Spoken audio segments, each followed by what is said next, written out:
mass rifles or the grenades back and resupply any men who were lost during the battles, meaning that a lot of my units have died for nothing. However, I managed to get some vengeance by destroying the supply truck. Again, I am bringing another command armor in because I hope to gain a greater economic advantage. Because of the presence they have at Echo, I really don't feel, with all the heavy tanks they're fielding, I don't think I can defend this effectively, so I move the BRDM out of Echo, and instead I'm planning to locate it in Lima. It's 3 points, so there isn't a major economical disadvantage for us. It's a case of they're getting 4 extra, but we're going to get 3 extra, so the loss isn't that great. As you can see, I'm now pulling all my Euros out. They're empty, they can't do anything. And even if the FOBs at the rear of the base have been drained by now, they will still be able to avoid being killed and handing points. As you can see, the T80BV is now here. The Tunguskas and what remains of my force have joined my allies C62s here. The Conkers, unfortunately, are moving fairly slow, and I hope to just keep them as a sort of fight till death unit. Another Spetsnaz, one of my last, has now decided to take out the Legion from us once and for all, and the T80BV is attempting to provide some advantage. Unfortunately, it got a lucky escape there. The bazooka only manages to hit Warrior. It doesn't do any real damage. That could have gone very differently, but they have retreated by the Spetsnaz. The TDB fires. The town has at last been cleared, but they definitely paid for themselves many times over. As I'm now moving my Spetsnaz into the town, hoping to hold it in case he attempts to retake it, and I've moved my T80BV up to take down these infantry fighting vehicles before they can deploy their Legion FAMAS. As you can see, he still is using mortar carriers, now this time the AML-60s, to reinforce these mortar carriers, but now that the T80BV is here, their effectiveness has been drastically reduced. Moving my recon into range to ensure the T80 can still see them, although I'm staying quite far away because I know this infantry could easily do a lot of damage to it. As you see, the damage caused by this infantry is now being removed, and it's now calm despite the artillery raining down on it. I'm now pulling back to this effective defensive line. Now with no CV here, there isn't really that much reason for me to keep my units in these woods. The infantry presence here is a very dangerous one, as they can easily move up. Spetsnaz attempt to move up and get some visual, highlighting the Luke's AI for T80s. T80s will be firing and hopefully eliminating the Luke's AI before the Spetsnaz are killed. The RDM is advanced. Unfortunately, that was a bad mistake on my part, and Legion FAMAS making instant work of it. This advance has forced me to call off my attack on Luke's AI, leaving the Spetsnaz doomed to death, and 2 Liberty A4s are now being reinforced, as well as these Apaches. This is definitely looking quite bad for us, as we only have a few T62s, 1 T80 and 1 Tunguska, or 2 Tunguskas, but one of them is heavily damaged. A hit by anything will now finish it off, and these infantry are going to are most likely going to finish off the PTR Conquerors, as the anti-tank equipped infantry are usually ineffective. As you can see, they didn't even managed to kill them even though they were out of their vehicle, and they've deployed these woods. Very unfortunate for us, as we are now being, as the front line has been pushed back to Juliet. But however, Lima is secured. I put some Fago anti-tank teams here, as they'd be more useful on the front where the mortar carriers make them ineffective, and I'm quietly reinforcing them here to hold on to Lima and November.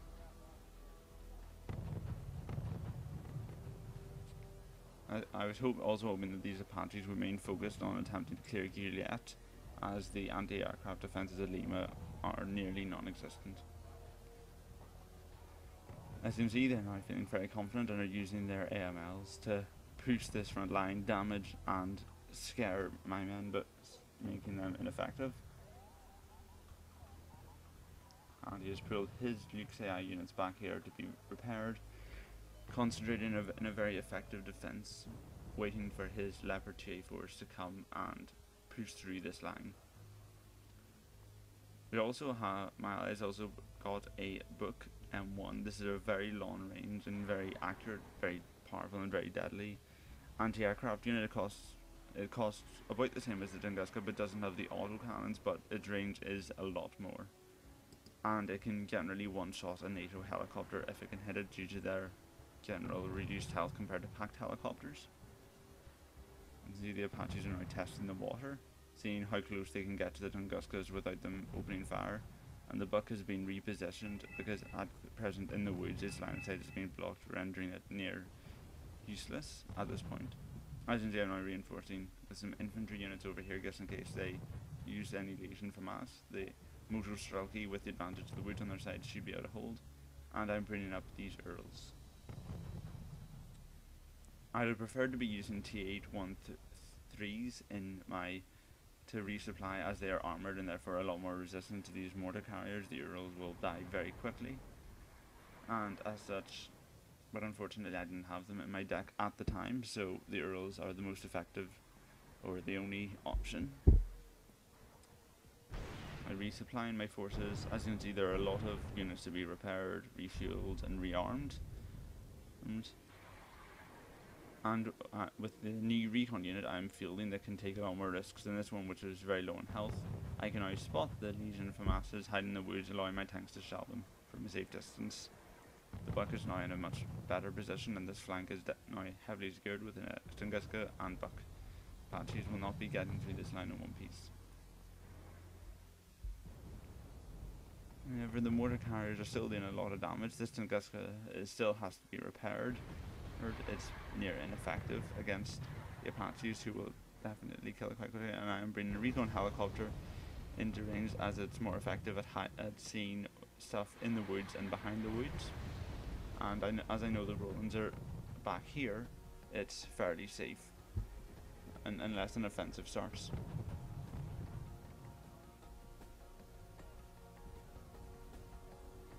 See, he's bringing Hemet supply trucks in to resupply, and they're also very helpful when dealing against our artillery. And the Fuchs armoured personnel characters are also deploying some infantry, most likely Jaegers, on our side, although they could still be Panzer Grenadiers, so this could be a dangerous horse depending on what it is. At present, Pact has a slight advantage over NATO with 3,300 points to 2,800, but NATO has definitely pushed us further back into Gilead, and if they can have a successful offensive knocking out this force here, this will give them a significant advantage. However, our artillery is doing very well with the Mi2 spotting and allowing them to correct their shots. It is landing accurate shots on the Leopards and the Rolands, meaning that when they come into range of the T80s, this will be very good for us. However, they brought another 2 Leopards into range, as well as the AMXs, the Hamets, the anti-tank equipped infantry, and the Jaegers. I thought this was definitely the final push. They have a lot more powerful units than we do on the T80, which is being destroyed. At this point, and even the T62s are running out of their ATKMs. This is definitely looking bad for us. I moved my BTR-60s into the firing line. Hopefully they will distract them, the Leopard 2s, forcing them to shoot at the BTRs instead of the more valuable tank, and also causing them to use up their ammunition and supplies on units that aren't that effective. BTRs have also gone into range to the AMX-10s, however this is probably an even worse decision on our part, seeing as now the AMX-10s will be able to deal with the BTRs and kill them quicker. The Leopard 2s have retreated but are being reinforced. I've brought supply lines up to the front, but unfortunately there aren't a lot of units worth supplying. And due to the fact that their anti-aircraft units aren't really there, I've brought some an Mi-24A to deal with this. And the Tunguskas and the Bucks are now going to make short work of the Apaches, as well as a Tunguska from Lima that I reinforced to give us some AA defense. 2 Apaches down, that's definitely putting us in a competent lead, and the lack of any AA missiles here is definitely hurting them. The Mi-24 can fire freely on the Leopards. as you can see, this is the best way to play Wargame. Always deploy the counter whatever your opponent is about to field to counter your stuff. That's all, they're being one step ahead. The Mi-24s have now been deployed. He has not brought any AA units up to this new front line, and so they are going to get some very easy kills. The Rolands are out of range, and they can chase the Leopards and the AMXs back. As you can see, NATO players are dropping one by one, and as their various armies are crushed, but there is still a very powerful NATO presence on this map. They still control around half the map, although Golf and Foxtrot are now moving into our possession. The Echo is still under their control, but their pressure on Juliet has now been crushed. Their attack has been repelled. The Mi-24s are now moving forward to eradicate the last remnants of the offensive, hopefully outside the range of Rolands. I used my own MiG helicopter. Fortunately, they get a bit too risky, and the Rolands again prove their worth, taking down one Mi-24 which moved out a bit too far. The Fuchs are now advancing. Unfortunately, the Mi-24s with the Mi-2 spot them and fire a few rockets in the direction, firmly telling them that this is definitely not a good idea.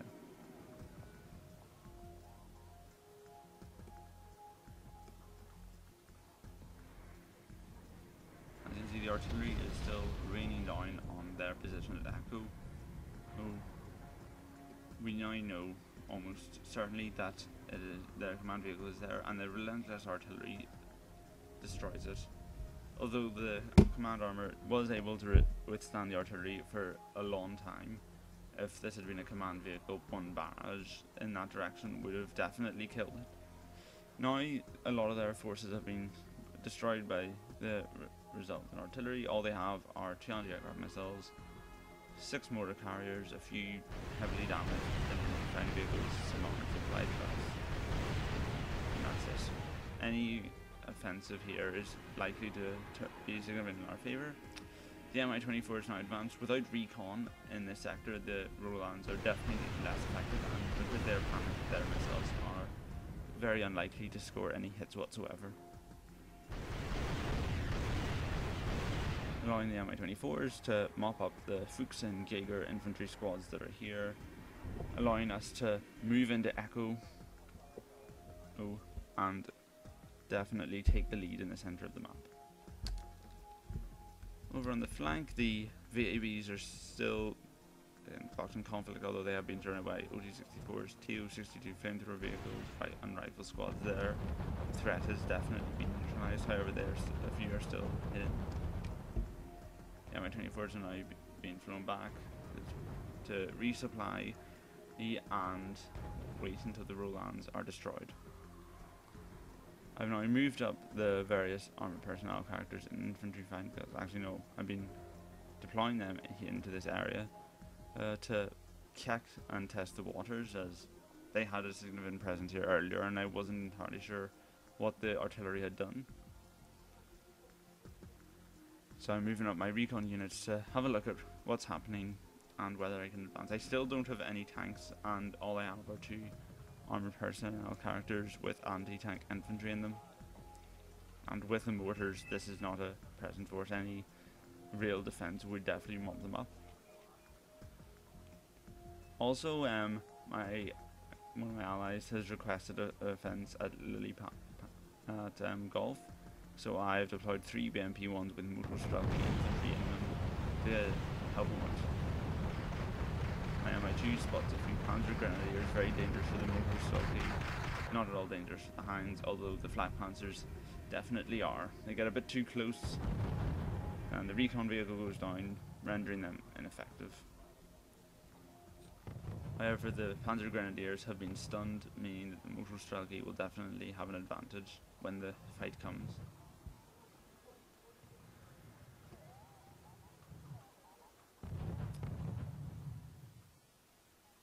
See, the Mi-24s are now retreating, and at the back of the map there is now a large number of empty supply trucks and supply helicopters due to the fact that because this was a very low points game at the start, very few people could have afforded to field forward operating bases. So by the late game stage, both sides will have now run out of forward operating bases, although NATO still has a few, as they relied more on buying supply trucks, as their supply trucks must have been destroyed in the fight, so they had to buy new ones, taking the pressure off the forward operating bases. But we are definitely out of a consistent supply line, and we're going to have to buy any supplies that we receive at the moment. As you can see, the recharge are now advancing to test the waters, and if we do run into any tanks, we should be able to unload the Fagos and do a bit of damage. But this is mostly scouting purposes. Fagos have been deployed, and at the moment they aren't running into any resistance, so it seems as though this is turning to our advantage. At the moment, Pact has a 2,000 point lead over NATO, so at this point we're feeling very confident in ourselves. The BMP-1s and the Motorstrelki have cleared out the Panzer Grenadiers and are now moving on the Black Panthers, meaning that our Air Force can now move up and are only stopped by these mortars. Fortunately, the Black Panthers gain the advantage over the BMP-1s, meaning that they are unable to use their ATGMs, they're stunned, and this goes quite badly. The Motorstrelki retreat, as it is unlikely that they'll be able to gain a good angle at the Black Panthers, and I'm still unaware of what is in these routes, apart from the fact this small rifle squad isn't in. Okay, at the moment my recon units can see clearly into Echo. I know that he has no real defences, he just has mortar carriers and anti-aircraft units. So I deploy the Fagos, they unload and quickly wipe out the mortar carriers and anti-aircraft units. I managed to capture the armoured supply trucks, however, because I have no FOBs and these are out, there's no use for them, so I just move them back to our rear base to keep them out of the firing line.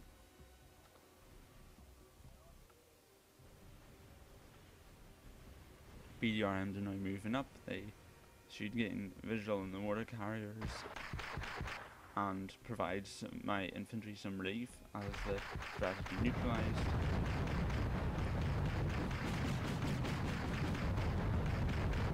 I've also reinforced my tank force within T64BV, one of my favourite units in Wargame, which should provide any firepower and protection for the Fago infantry. With its level 10 frontal armour, it can take quite a beating.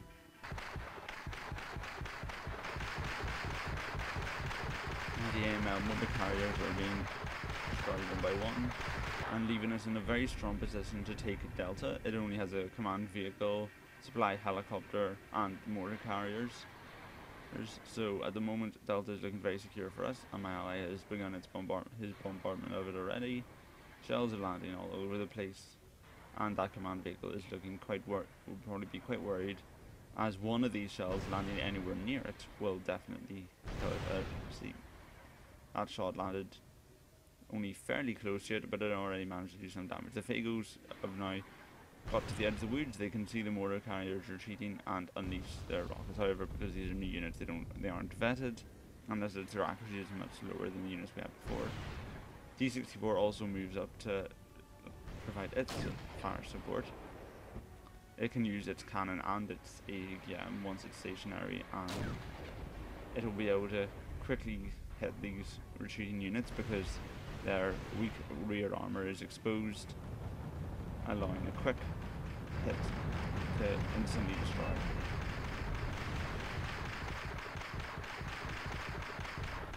As you can see, the Mi-24s that I have did a few scouting in this area to see if there's any loose ends, and they have spotted a few infantry fighting vehicles. However, because these are equipped with the French F1 autocannon, they do significant damage to one hand and definitely shake up the other before they can kill it. And so it'll take a lot of supplies to get these units effectively fighting again. As you can see, the supply trucks that I have, that still have some supplies in them, are here, and I'm bringing in another 3 BMP-1s to assist in the offensive on Delta, whereas these BMP-1s are just providing a little bit of a defensive line here.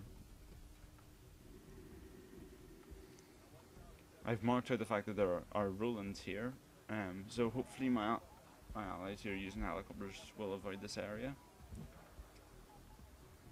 and are targeting it instead with artillery, hopefully to shake up the Rolands before they attack. The shells also land very close to a Canuck supply helicopter, heavily damaging it. He should have pulled this back to refill it and resupply it, because Canucks are a valuable unit. They're now completely panicked and only have one point of health yet left. T-64s now in, you can see the Rolands and unleash their 80 games, forcing his units together into this pocket, and the BMP ones are now advancing. Again, I had no idea what kind of defences he had in Delta, so I decided to send these 3 Motostrelki in to test the waters. If any units expose themselves, the Fagos and the T-64 would provide fire support from the top of the hill. Artillery is now targeting one of their last clusters units in this area, but they still have a Canuck, some FAMAS infantry, Roland 2s, Leopard 2s, and some French main battle tank prototypes. A very powerful force that, however, it doesn't have any recon units, so this could definitely be its downfall. I've also moved up a T-64BV to assist, bought a T-64BV to assist in Gulf, seeing as I saw this large cluster of Leopards and prototype battle tanks.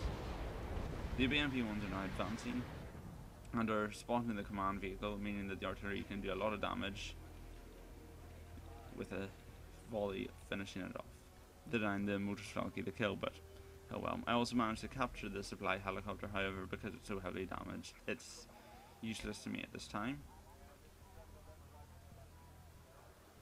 As of now, the match is nearly over. Pact has scored 9,391 points. However, this game was set as total destruction, so until we destroy all of his units, we haven't won the game. However, there's only one NATO player left in this game, so as soon as he surrenders, it'll be over. He begins the defense of this is probably his do or die attempt. The Motostrelki are spotted, and the AMXs make short work of them with their F1 cannons. The Canuck will keep everything supplied. And this is quite a powerful force. The T-64 is coming into range, however, it is heavily outnumbered and won't do that. And won't be able to do that much. As you can see, it's retreating, meaning it can't use its powerful AT game to even the score, and it is quickly wiped out. However, the BMP 65s put up some resistance and hopefully doing enough damage. As you can see, I'm now bringing my gunship helicopters into range. The mortars are still here, but I'm unaware of this. And they come into range. As you can see, some of these tanks are heavily damaged, so I was hoping that they would attack, and they get lucky. The mortars have been stunned by the artillery, meaning that they cannot fire, leaving the Mi-24s, instead of burning down quickly, can now unleash their rockets, and although one of them has sustained heavy damage from earlier battles, they are still fully loaded and can hit into the rear and side flanks of the AMXs, doing some heavy damage, knocking one out. My BMPs are now advancing. I'm guessing at the moment that Alpha should almost be completely undefended, because it's at the rear and his other bases have been relatively undefended. So I push the BMP ones into them, hoping to get a few kills before the game ends. Black Panther Gephards, which were not routed by the artillery, have pushed forward, and because of the woods they can get quite close to the hounds before they're spotted, leading to 2 quick kills and a cool 100 points for NATO. However, it won't do them much good.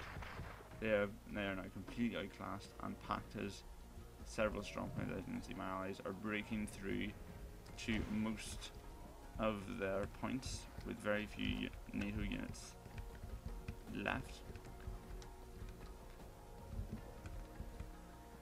As you know, the opposing NATO player who has survived Slunk recognises that it's all over and surrenders. time limit has expired, and that is a major victory for Pact with 10,000 kills to 6,900. In that game I managed to kill 2,289 units, but I lost 1,596. I definitely wasn't the most effective person in that game. Lily Panzer and Slunk were definitely the main fighting forces, fighting heavily on the flanks, but I'd managed to secure and hold on to the centre of the map, giving us a significant points advantage. Okay, that will be all for now. Goodbye.